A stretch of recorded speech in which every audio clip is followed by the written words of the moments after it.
அனைத்து பத்திரிகை நண்பர்கள், தொலைக்காட்சி நண்பர்கள், உங்கள் அத்தனை பேருக்கும் என்னுடைய முதற்கண் வணக்கத்தை தெரிவித்துக் கொள்கிறேன். இன்று அறிவியல் மேதை வி.சி. ராமன் அவருடைய பிறந்த நாள். அவர் உலகத்திற்கே வழிகாட்டியாக 1930 நோபல் பரிசு பெற்றார். இது இந்தியாவிற்கே ஒரு வரலாறு படைக்கப்பட்ட தினமாக தினம்,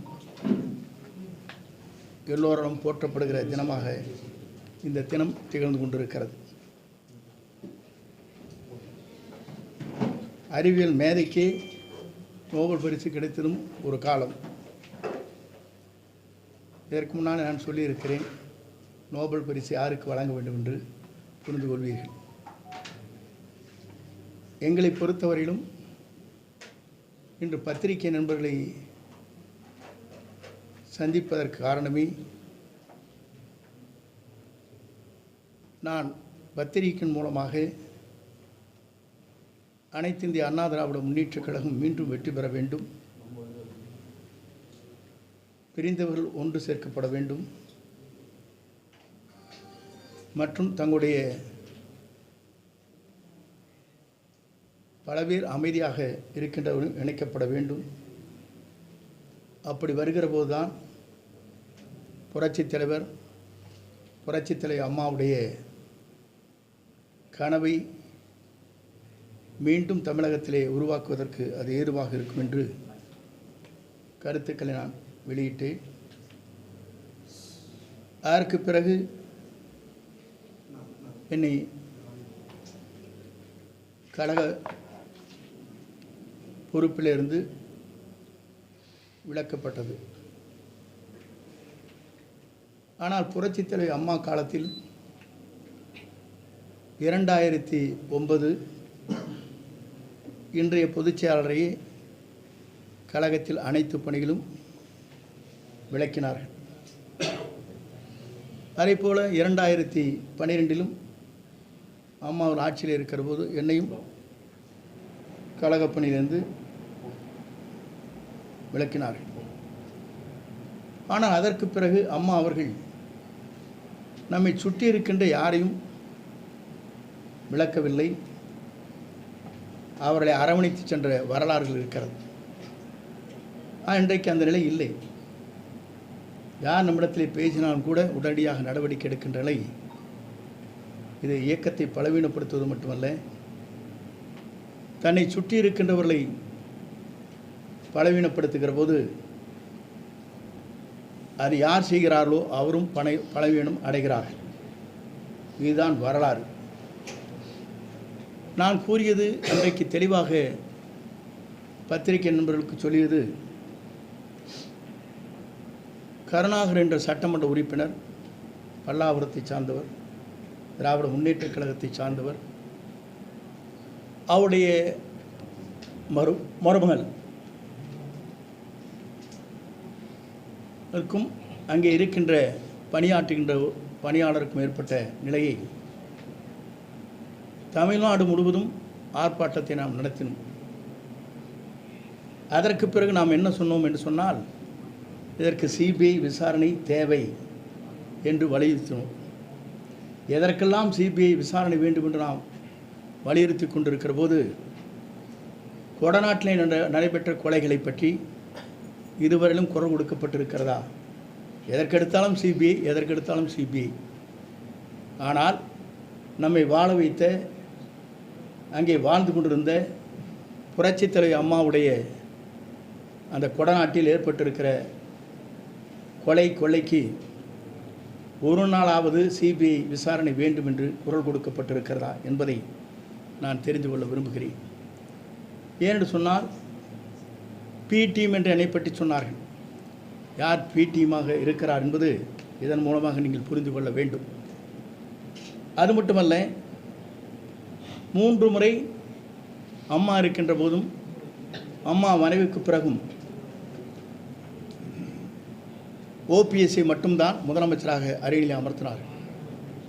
ஏன் உங்களை அமர்த்தவில்லை? முதலமைச்சராக என்ற கேள்வி நான் இங்கே கேட்க விரும்புகிறேன். ஏனென்று சொன்னால், நான் முதலமைச்சர் ஆனதற்கு பிறகுதான் இவருக்கு அமைச்சரவை இடம் தந்தேன் என்று சொன்னார்கள். எங்களை போன்றவர் இவரை முன்மொழிவில்லை என்று சொன்னால் இவர் முதலமைச்சரே ஆகியிருக்க முடியாது. இவர் அம்மா மூலமாக 3 முறை முதலமைச்சரானவர் OPS. ஆனால் இவரை பொறுத்தவரை கொல்லப்புற வழியாக முதலமைச்சரான என்பது நாடறிந்த ஒன்று. நான் எதற்காக சொல்கிறேன் சொன்னால், இன்று என்னை கொச்சைப்படுத்துவதற்கு நான் தான் அவருக்கு அமைச்சர்கள் இடம் தந்தேன் என்று சொல்வது வேதனை அளிக்கக்கூடிய ஒன்றாக இருக்கிறது. கடந்த காலத்தை நான் சொல்ல விரும்பவில்லை, அது சொல்வதும் சரியாக இருக்காது. நான் ஆரம்பிக்க வேண்டும் என்று சொன்னால் 89 81 ஆரம்பிக்கலாம். ஆனால் அதை நான் விரும்பவில்லை. ஏன்னு சொன்னால், ஒரு தகுதியான இடத்திற்கு வந்ததற்கு பிறகு ஒருவரை பற்றி விமர்சனம் செய்வது ஜனநாயக மரபாக இருக்காது. என்னை இவர் சொல்லியிருக்கிறார், இந்த தொகுதியை பொறுத்தவரை 45 ஆண்டு காலம் சிற்றரசை போல வாழ்ந்தாரை தவிர மக்களுக்கு எந்த பணியும் ஆற்றவில்லை என்று சொல்லியிருக்கிறார்.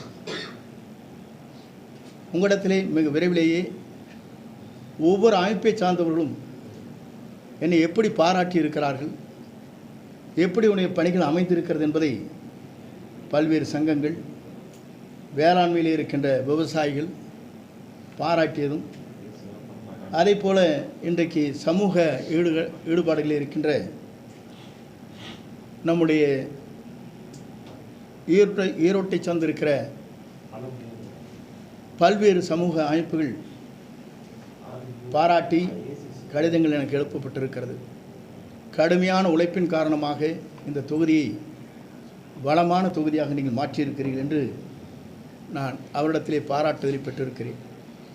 இவர் சொன்னது எனக்கு மிகவும் வேதனை அளிக்கக்கூடிய ஒன்று.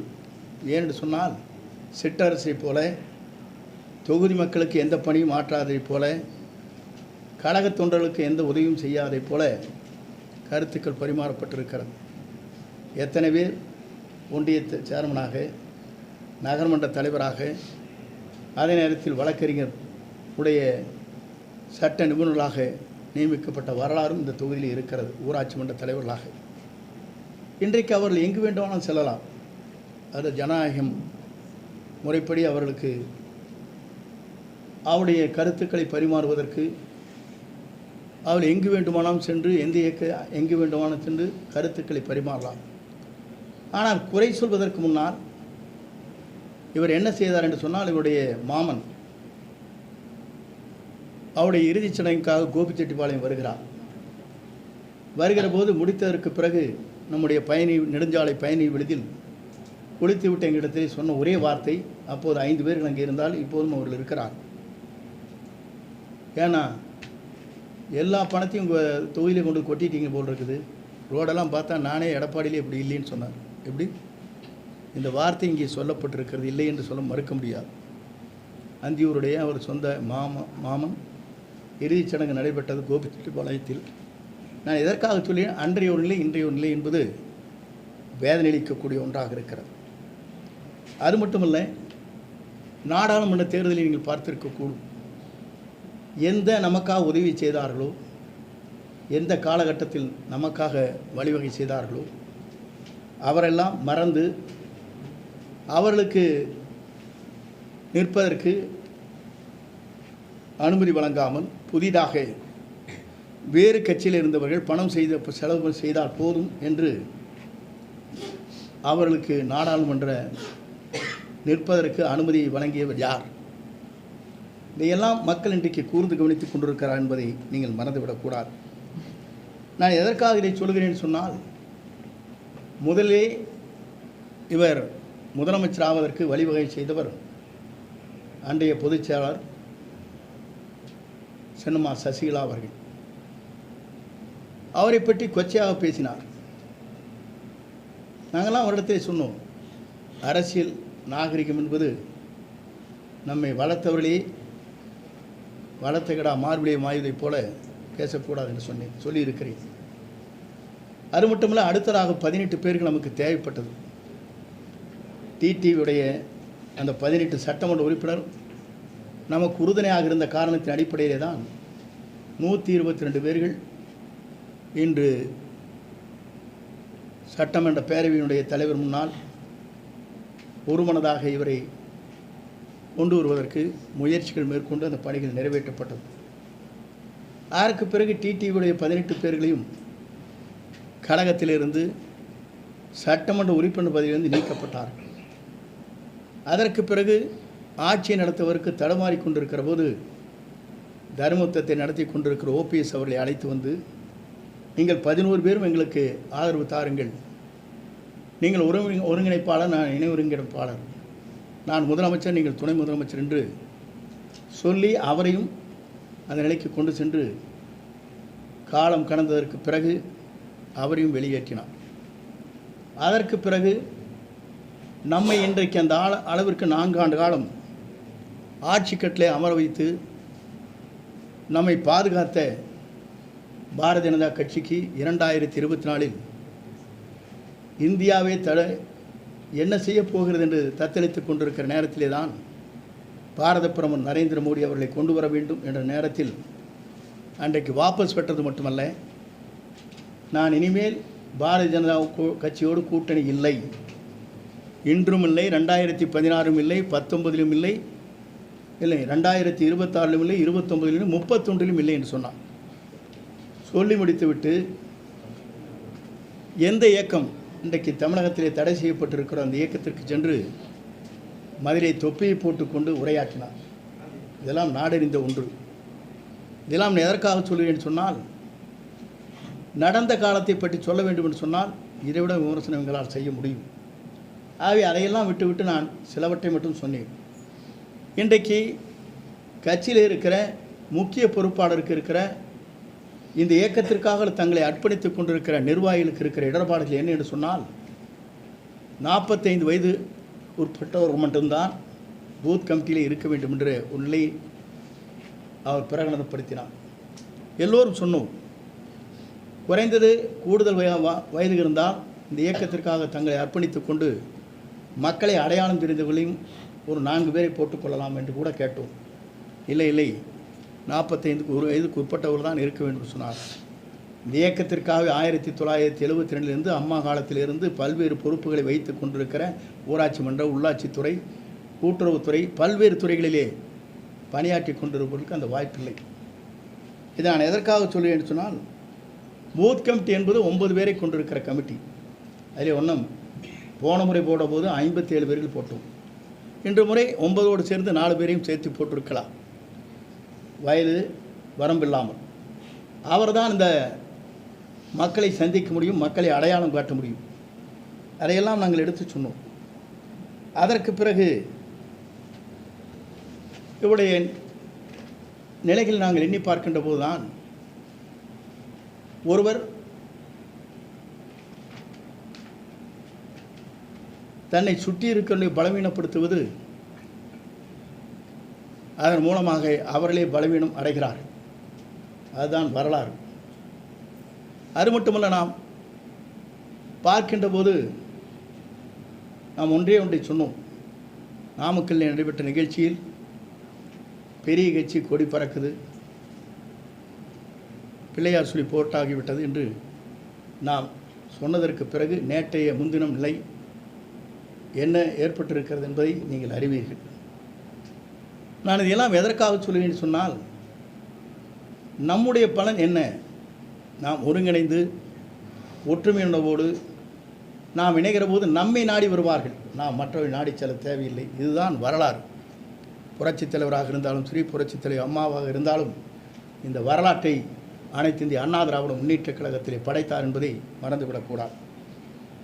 ஒருவர் முன்னேற வேண்டும் என்றால் தன் கால்களிலே நடந்து செல்ல வேண்டும். ஒருவர் முன்னேற வேண்டும் என்று சொன்னால் தன் காலிலே நடந்து செல்ல வேண்டும், பிறர் முதுகிலே ஏறி சவாரி செய்யக்கூடாது. ஆகவே பிற முதுகிலே சென்று சவாரி செய்யலாம் என்று கனவு கண்டால் இது போன்ற நிலைதான் ஏற்படும். ஆகவே என் கருத்துக்களை சொல்லியிருக்கிறேன். கேள்வி கேட்க வேண்டும் என்று சொன்னால் நீங்கள் கேள்விகள் கேட்கலாம்.